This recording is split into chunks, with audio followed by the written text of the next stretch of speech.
Welcome aboard the Wedding Empires podcast with yours truly, Jack Bowie, where we plunge into the depths of creativity, entrepreneurship, and the love-infused world of weddings. Each episode, we're going to unpack strategies, insights, and stories that empower you to craft the wedding business of your dreams. Welcome to the Wedding Empires podcast. Welcome back to Wedding Empires. It is now season 4, episode 2, and I have with me the lovely Leah Weinberg. How are you, Leah? Good. How are you today? I'm great. I'm so excited to meet you because it's not often you get to spend time with a lawyer who also happens to have been a wedding planner. Yes, I'm a rare unicorn in this world, apparently. I know, a unicorn that I'm very happy to spend time with because I have lots of questions. Just around sort of the legal things that we all need to know, and I guess how things have changed since COVID. Yeah.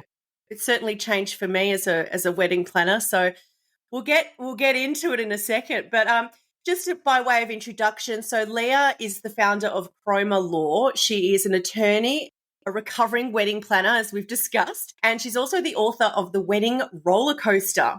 We'll talk about that too.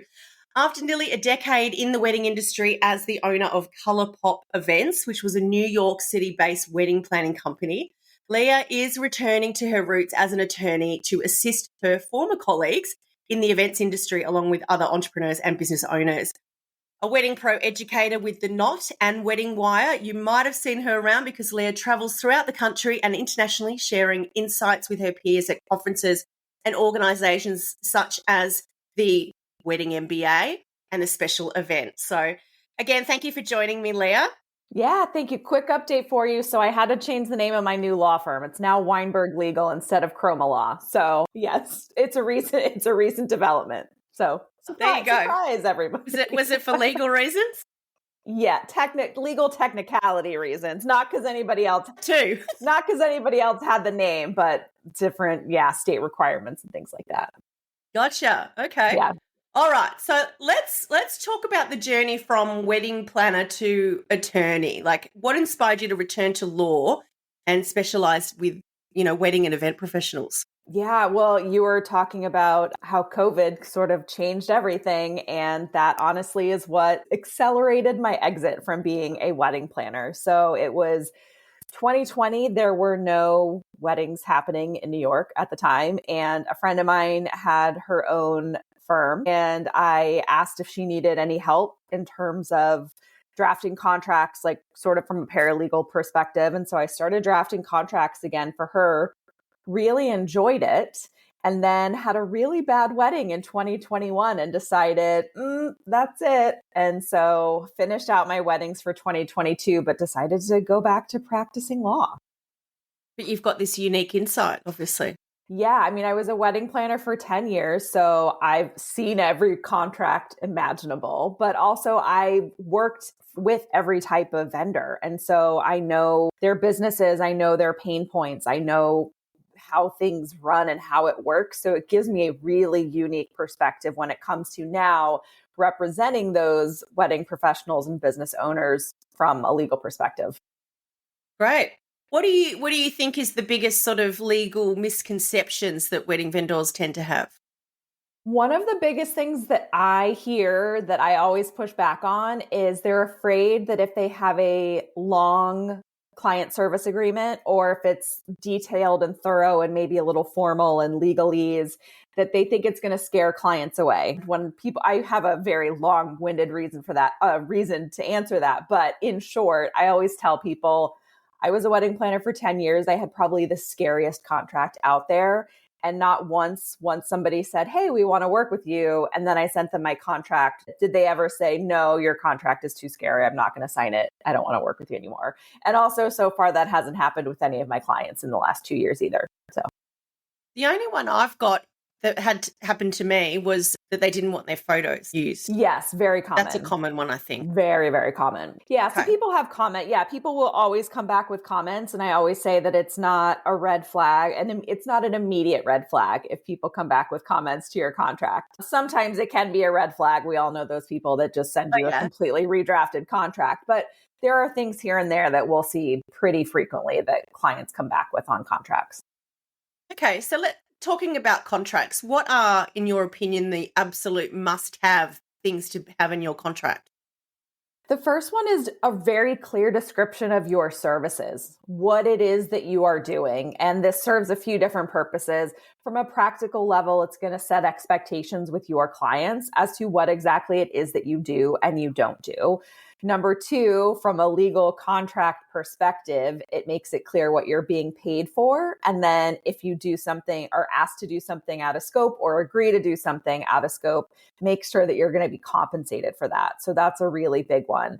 And being able to just easily point back to your contract to say, when you get a request from a client, and then you can say, hey, just so you know, that's not included in my services, but if you'd like to add it on, it's whatever the additional fee is. It just makes it a much easier conversation to have when you can point back to your contract. I agree. And I think for us, with that point, we adjusted our, clearly I was a wedding planner before. I had a business called Darling Don't Panic. And I love that name. We suffered through COVID and redid all of our contracts through COVID. And one thing that came up, very quickly was this additional work because we were moving the event and we were rebooking people and we were dealing on their behalf or whatever. So that's a big one, Yes. and I think weddings can be so broad in term, like full service wedding with one client can be, a lot more hours than another full service wedding client over here. So absolutely, really spelling that out. Yeah. And a friend of mine pointed out too, even in initial conversations, it can be helpful, like on those initial inquiry or sales calls, it can be helpful.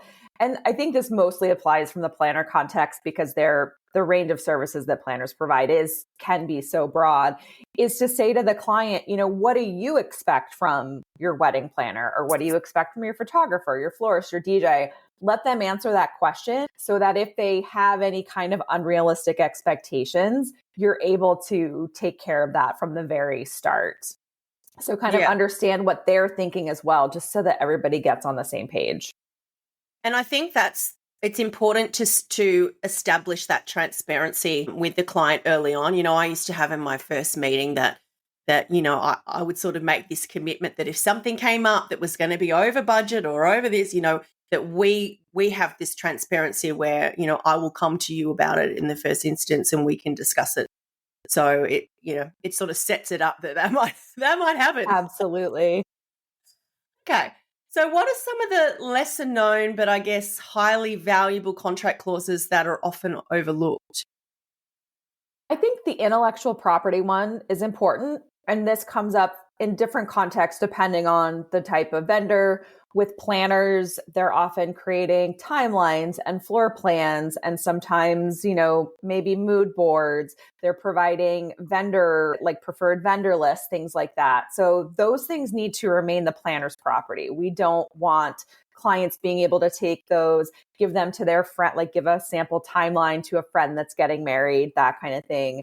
In the context of photographers, videographers, obviously the ownership of the copyright of the photos is really important.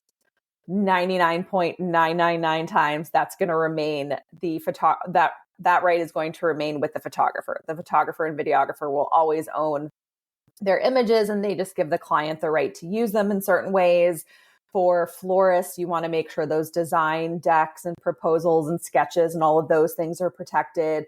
That way they're not taking your designs, giving them to somebody else to perhaps execute at a lower cost. So I think intellectual property is something that's really important, but not always addressed in a contract. Okay. And cancellations and rescheduling, obviously hot topics, particularly since and during COVID. What's the best way for wedding pros to protect themselves, but also be fair to clients? Yeah, the rescheduling, obviously the rescheduling is best for everybody. It's going to allow the vendor to keep the business, still perform the work, still get paid in full. It's going to allow the client to still have their event to really not lose any money. As you pointed out, I'm very so happy you pointed this out, but in the context of a rescheduling, it's important that your contract allows you to charge more for the extra work that's involved, or if they've rescheduled and maybe your prices have gone up in the time period that they've rescheduled. So, we want to kind of try to move everybody to a rescheduling resolution because I think that's best for everybody. So when we're talking about reschedulings, ideally I want to set an outside date so they can't go, 2-3 years out. Most people are saying you have to reschedule within 12 months. If you reschedule, all of the money gets moved. But again, I'm able to charge additional money for the additional work involved, or if I've raised my prices.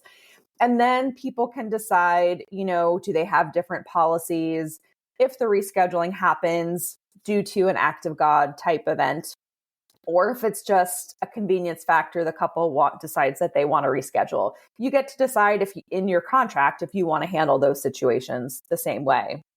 When it comes to cancellations, I never want a vendor to be refunding money. So ideally, your contract says that whenever they terminate, whatever has been paid up to that point, you get to keep. And then in certain situations, if they are canceling within a certain amount of time before the wedding date, you should be getting paid in full. You're a small business owner. You have counted on this money. For some folks, you've been booked for this for a year, 18 months in advance. You've been turning down work for this date. No matter the reason for the cancellation, you should be able to get paid at a certain point. The asterisk to that is that obviously there are very personal, very human situations that happen. If it's a death in the family, if maybe one of the people getting married falls ill, you might not feel comfortable keeping money or asking to get paid the balance in that situation. And that's absolutely fine. But just we want your contract to protect you the most and then give you that discretion to figure out how you want to handle a particular situation.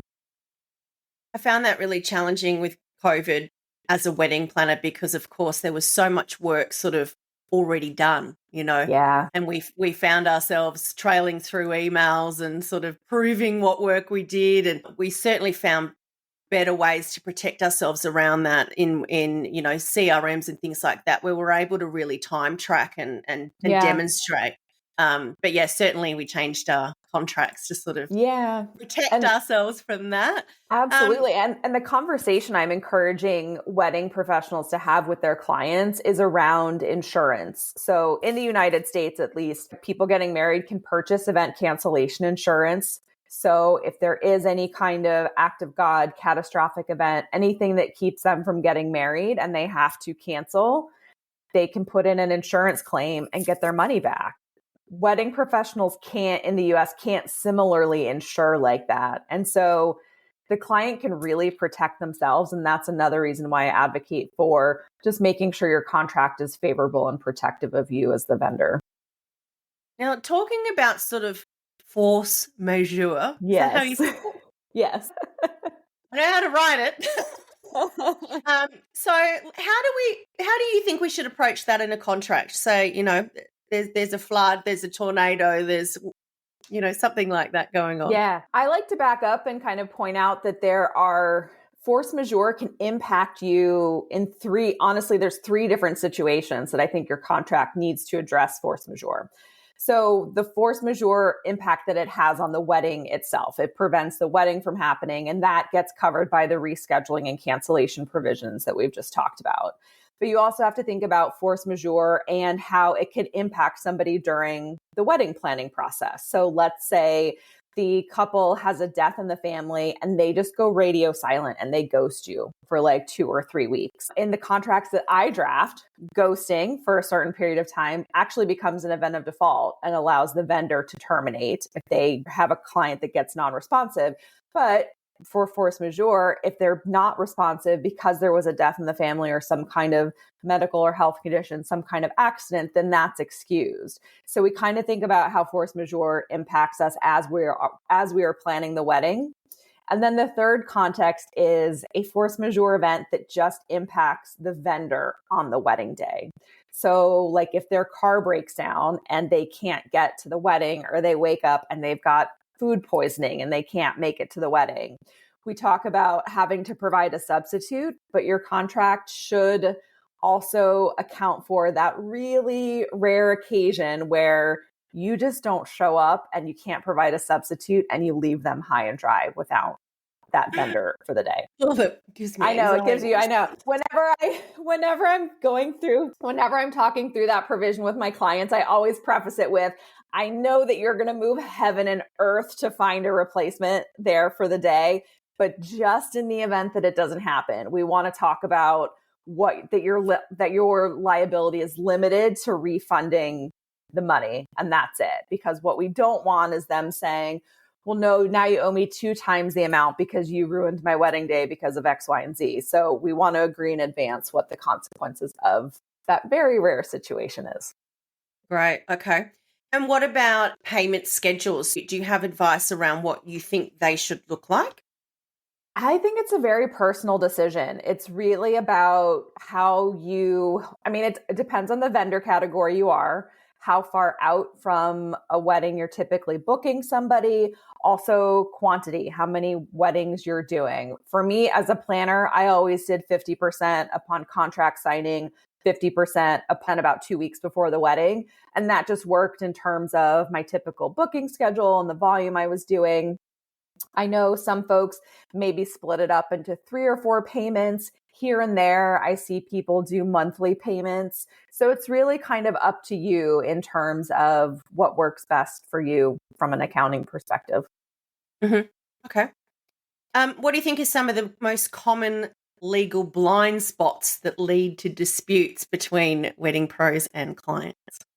Interesting. It's not a legal blind spot. It's a practical blind spot. And it is poor communication and poor responsiveness to communications. So that's where I see people getting tripped up the most, is when they can't stay on top of their emails and they just aren't getting back to clients in a timely manner.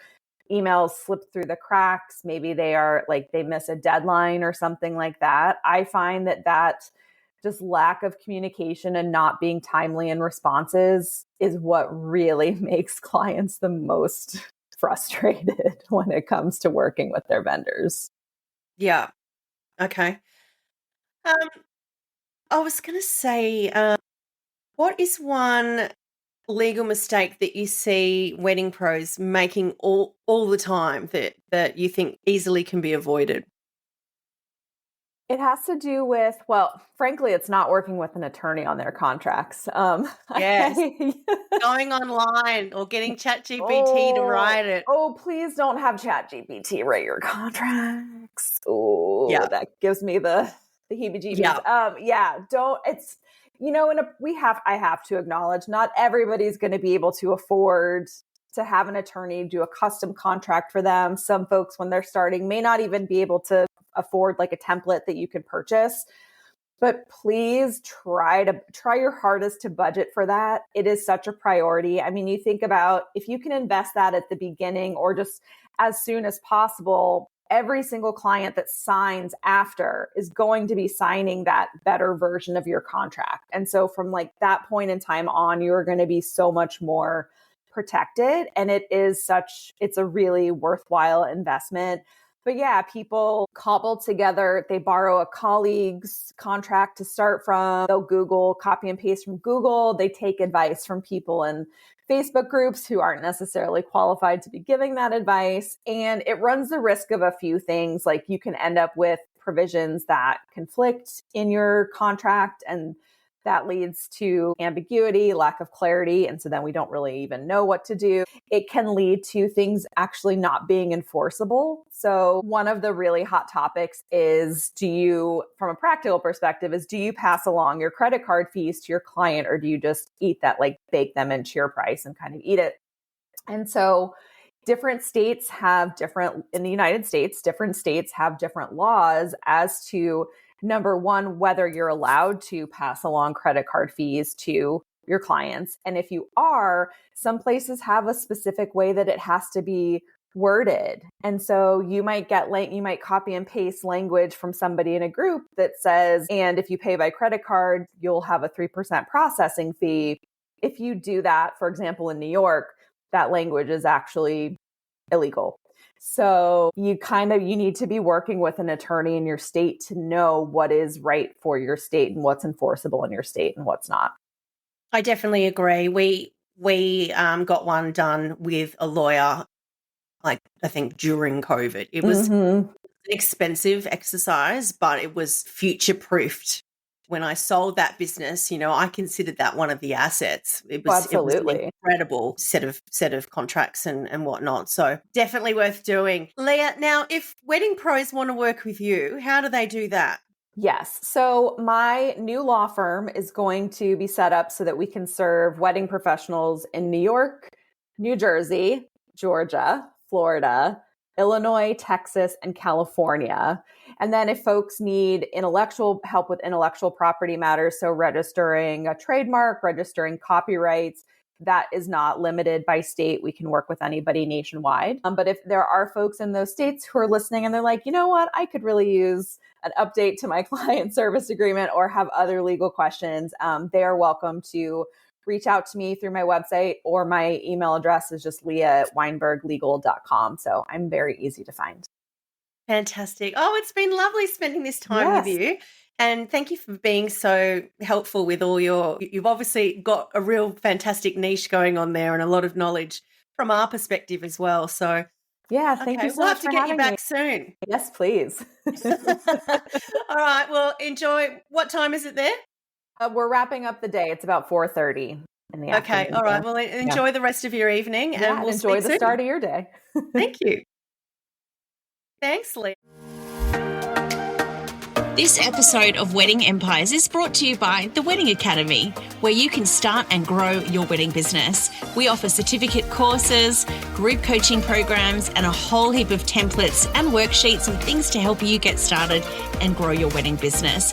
For more information, visit weddingacademyglobal.com. And don't forget to use your 5% discount code PODCAST when checking out.